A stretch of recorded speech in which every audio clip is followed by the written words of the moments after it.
पूछा है, सत्य के खोजने की आवश्यकता ही क्या है? साधना की जरूरत क्या है? ध्यान को करने से क्या प्रयोजन? जो जो हमारी वासनाएं हैं, इच्छाएं हैं, उनको पूरा करें, वही जीवन है। सत्य को खोजने इत्यादि की क्या आवश्यकता है? बहुत महत्वपूर्ण है। पहले दिन मैं ये कहा, सामान्यतः हमारा मन सुख चाहता है, लेकिन जो भी हम उपलब्ध करते हैं उससे सुख मिलता नहीं।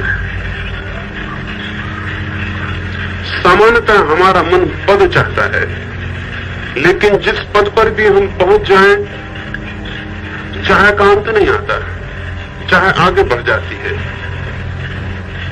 सामान्यतः हमारा मन जो भी चाहता है वो मिल जाए तो भी चाहे समाप्त नहीं होती, चाहे आगे बढ़ जाती है। सत्य को खोजने की कोई जरूरत नहीं है। यदि चाहे पूरी हो जाती, सत्य को कोई भी नहीं खोजता। अगर संतुष्टि मिल जाती, सुख मिल जाता, सत्य को कोई भी नहीं खोजता। लेकिन जो हमारी सहज चाह है वो कितनी ही पूरी हो तो भी जीवन को अर्थ और संतोष नहीं मिलता। इसी पीड़ा, इसी दर्द, इसी परेशानी से उबकर मनुष्य संतुष्टि से हटता है और सत्य की खोज में लगता है। किसी के कहने से कोई सत्य की खोज में नहीं लगता। उसके जीवन का अनुभव ही उसे उस तरफ ले जाता है। और हम विचार करेंगे तो हैरान होंगे, हमारा मन सहज रूप से इसमें सहयोगी है। सत्य की खोज में हमारा मन सहज रूप से सहयोगी है। सामान्यतः आपने सुना होगा, मन बड़ा चंचल है और मन की चंचलता को बहुत गालियां भी दी जाती, बहुत बुरा भी कहा जाता है। मैं नहीं कहता हूं, मैं मन की चंचलता को बहुत बुरा नहीं कहता, क्योंकि मन अगर चंचल न हो तो सत्य की खोज संभव ही नहीं होगी। अगर मन चंचल न हो तो जिस चीज में भी इच्छा लगेगी, मन वहीं अटका रह जाएगा। लेकिन मन कहीं भी नहीं अटकता, सब चीजों को व्यर्थ कर देता है, फिर आगे मांगने लगता है कि और आगे ले चलो। मन कहीं टिकता नहीं तो आपने न मालूम किस गंदगी के ढेर पे उसे लगा दिया होता और मन वहीं टिक जाता अगर वो चंचल ना होता। आपने धन में लगाया होता, मन धन में ही टिक जाता, फिर वो धन से कभी हटता ही नहीं। लेकिन आप कितने धन में लगाएं, मन और ज्यादा धन की मांग करने लगता है। उतना धन मिल जाए तो और ज्यादा की मांग करने लगता है। मन की मांग और ज्यादा के लिए है और ज्यादा का कोई अंत नहीं आता। आप कितने ही पा जाएं तो और ज्यादा चाहिए। मन कहीं रुकता नहीं, आपको और आगे बढ़ाता है। एक सीमा आती है मन की इस दौड़ की कि आप घबरा के सचक जाग जाते हैं कि ये क्या है, ये और ज्यादा की दौड़ क्या है, ये कहां अंत होगी, ये कहीं अंत नहीं हो सकती।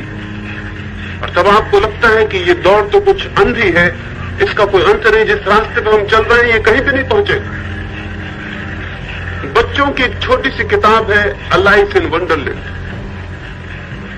छोटी सी किताब है और बच्चों की किताब है, लेकिन बूढ़े भी उसे समझ लें तो कठिन।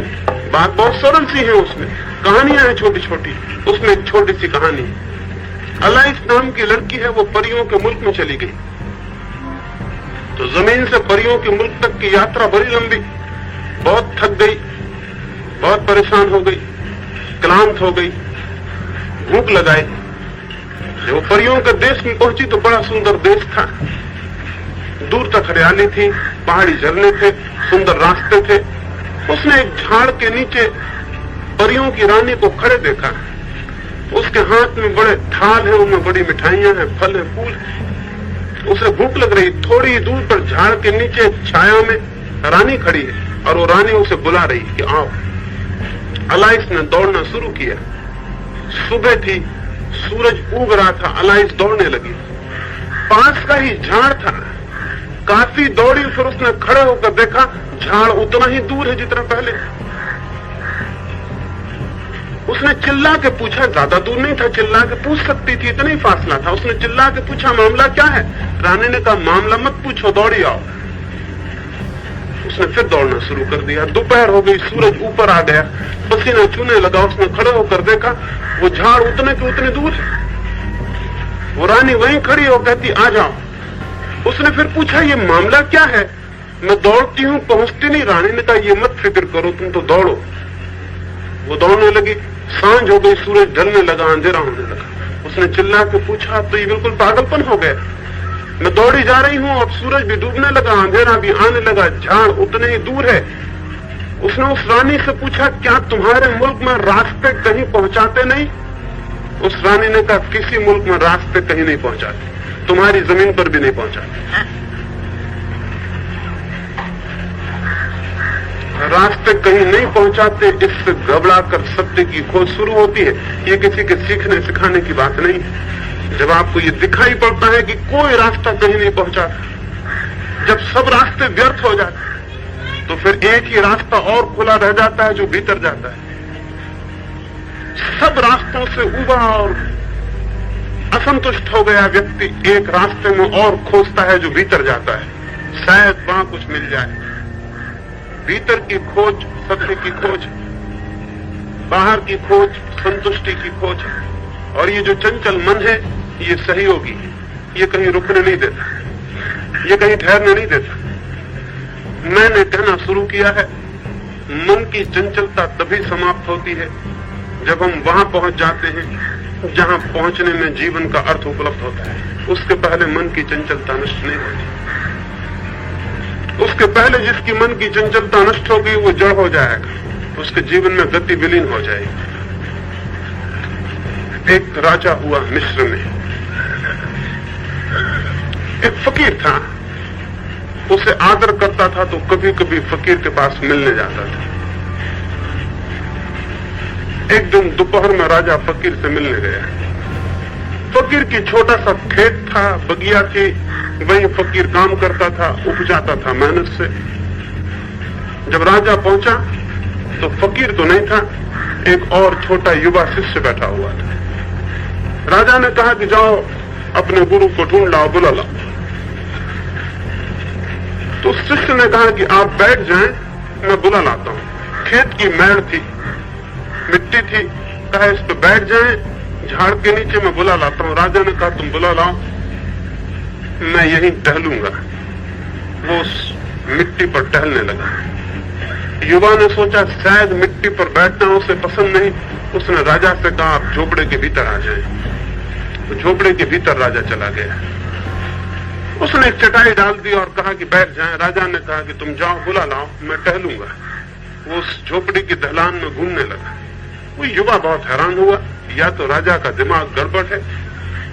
वहां कहा बैठ जाओ, नहीं बैठा। झोपड़ी में भीतर लाया, कहा बैठ जाओ। उसने कहा कि तुम जाओ, मैं यहीं टहलता हूं। उस छोटी सी दहलान में टहलने लगा। युवा दौड़ा हुआ गया पीछे, खेत से बगीचे से फकीर को बुला के लाया। रास्ते में उसने कहा ये राजे का दिमाग कुछ ठीक नहीं मालूम होता। मैंने कई दफा कहा बैठ जाओ, वो कहता है तुम जाओ, बुला लाओ, और टहलने लगता, बैठता नहीं। वो फकीर हंसने लगा। उसने कहा राजा का दिमाग खराब नहीं, हमारे झोपड़े में उसके बैठने लायक कोई स्थान ही नहीं। सिंहासन चाहिए उसे, वो होता तो वो बैठ जाता। मिट्टी पर, मेड़ पर नहीं बैठता, झोपड़े में गंदी चटाई है उस पर नहीं बैठता। असल में उसके बैठने लायक कोई जगह नहीं। और उस फकीर ने कहा स्मरण रखो, ऐसा ही मन है। मन भी कहीं नहीं बैठता सिवाय परमात्मा के। कहीं भी बिठाओ वो नहीं बैठेगा।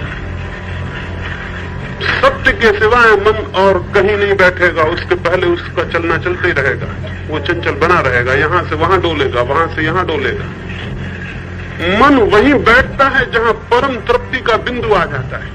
और उस परम तृप्ति के बिंदु को ही मैं सत्य कह रहा हूं। तो मैं कहूं इसलिए कोई सत्य की खोज नहीं करता, न कोई और आपसे कहे तो सत्य की खोज होती है। सत्य की खोज की तरफ आप निरंतर अपनी ही वासनाओं के कारण पहुंचते हैं। आपकी ही इच्छाएं, वासनाएं, आपके ही फ्रस्ट्रेशंस आपकी ही अतृप्तियां, असंतोष, आपकी ही असफलताएं, वासना के जगत में कोई रास्ता कहीं नहीं पहुंचाता। ये अनुभव आपको निर्वासना के जगत में ले जाना शुरू कर देता है। बाहर की सारी दौड़ व्यर्थ हो जाती है तो अंतस में जाने का प्रश्न और विचार और जिज्ञासा खड़ी होती है। कोई दूसरा आपको ये नहीं सिखा सकता।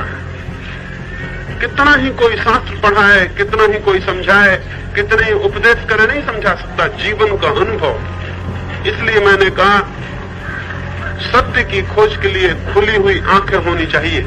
खुली हुई आंखों से मतलब है जीवन के अनुभव को देखने की क्षमता होनी चाहिए। चारों तरफ यदि हम देखेंगे तो वो अनुभव, अपने जीवन में देखेंगे तो वो अनुभव, सारे अनुभव इकट्ठे होकर मनुष्य को सत्य की खोज में अग्रसर करते हैं। फिर आप पूछते हैं हम सत्य को क्यों खोजें? मैं नहीं कहता कि आप खोजें,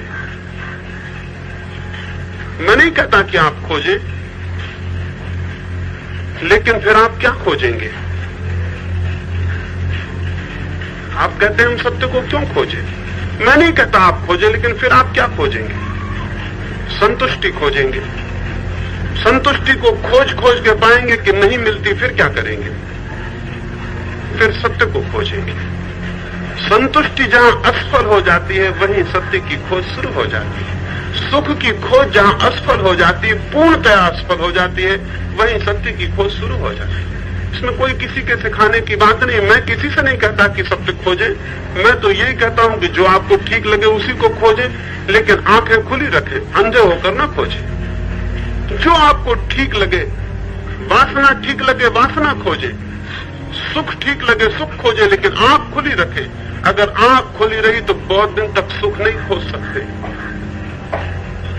रामकृष्ण परमहंस के जीवन में एक अद्भुत घटना है। केशव चंद्र बंगाल के एक बड़े विचारक थे, तार्किक थे, बड़े बुद्धिमान आदमी थे। बंगाल ने या इस भारत ने कम ही ऐसे लोग पैदा किए जिनकी ऐसी प्रतिभा और विचार थे। बड़े तर्क कुशल थे। जिस बात में लग जाए, जिस बात का समर्थन करें, उसका विरोध करने की सामर्थ्य किसी में बंगाल में नहीं थी। बड़ा अद्भुत पैना तर्क था। लोगों ने केशव चंद्र को कहा कि कभी रामकृष्ण के पास चलें, वो बड़ी ईश्वर की, बड़ी आत्मा की बातें करते हैं, जरा उनका खंडन करें तो मजा आ जाए। केशव ने कहा चलो। सारे कलकत्ते में खबर फैल गई। जो भी विचारशील उत्सुक लोग थे वो दक्षिणेश्वर में जाके इकट्ठे हो गए फजीयत देखने को। रामकृष्ण बेपढ़े लिखे, रामकृष्ण गांव के गंवार थे। केशव प्रतिभा का धनी था, तर्क कुशल था। लोगों ने कहा बहुत आनंद आएगा, रामकृष्ण की क्या क्या फजीयत होगी देखेंगे। बहुत लोग इकट्ठे हो गए। रामकृष्ण को लोगों ने कहा कि बड़ी मुश्किल होने वाली है। केशव आते हैं विवाद करने को और बहुत लोग देखने को आते हैं। रामकृष्ण खूब हंसने लगे। उन्होंने कहा हम भी देखेंगे, फजीयत होगी तो मजा हमको भी आएगा। जब इतने लोगों को फजीयत में मजा आएगा तो हमको क्यों नहीं आएगा? हमको भी बहुत मजा आएगा। लोगों ने कहा ये तो है पागल, ये समझते नहीं कि मतलब क्या है। केशव आए, बड़ी भीड़ साथ आई। कलकत्ते के बड़े विचारशील, तार्किक सारे लोग इकट्ठे थे। रामकृष्ण के भक्त बड़े घबराए हुए थे। रामकृष्ण बड़े प्रसन्न थे कि जब इतने लोग आ रहे हैं तो जरूर कोई मजे की बात होगी। फिर केशव ने विवाद शुरू किया। केशव ने कहा ईश्वर वगैरह कुछ भी नहीं है और बड़े तर्क दिए। जब केशव तर्क देते थे, तर्क पूरा होता था, रामकृष्ण खड़े होकर केशव को गले लगा लेते थे कि कितना अद्भुत, कितनी अद्भुत बात कही। एक दो दफा हुआ केशव हतप्रभ हो गए। ये तो बड़ा मुश्किल मामला है, ये आदमी विरोध करता नहीं, उल्टा हमको गले लगाता। और लोग जो देखने आए थे मजा, वो भी निराश हो गए कि इसमें तो कोई मतलब ही नहीं। यहाँ एक ही पार्टी, दूसरी पार्टी तो मौजूद नहीं। वो बड़ी उदासी फैल गई। प्रसन्न अकेले रामकृष्ण थे, जो सब प्रसन्न होने आए थे सब दुखी हो गए। वो जो सब प्रसन्न होने आए थे वो सब दुखी हो गए। प्रसन्न अकेला एक ही आदमी था, वो रामकृष्ण था। केशव चंद्र विरोध का तर्क देते, वो खड़े होकर गले लगाते, कहते कैसा अद्भुत। जब सारी बातें पूरी हो गई, केशव को कुछ कहने को भी न सूझा कि अब क्या करें क्या न करें। दूसरा आदमी विरोध करे तो बात आगे बढ़े, बात आगे बढ़े कैसे? तो रामकृष्ण ने कहा क्यों, क्या बात पूरी हो गई? केशव ने कहा जो मुझे कहना था मैंने कह दिया। रामकृष्ण खड़े हुए बोले अब मैं कुछ कहूं? हाथ जोड़े भगवान को कहा कैसा अद्भुत है परमात्मा, ऐसी बुद्धि भी तू पैदा करता है।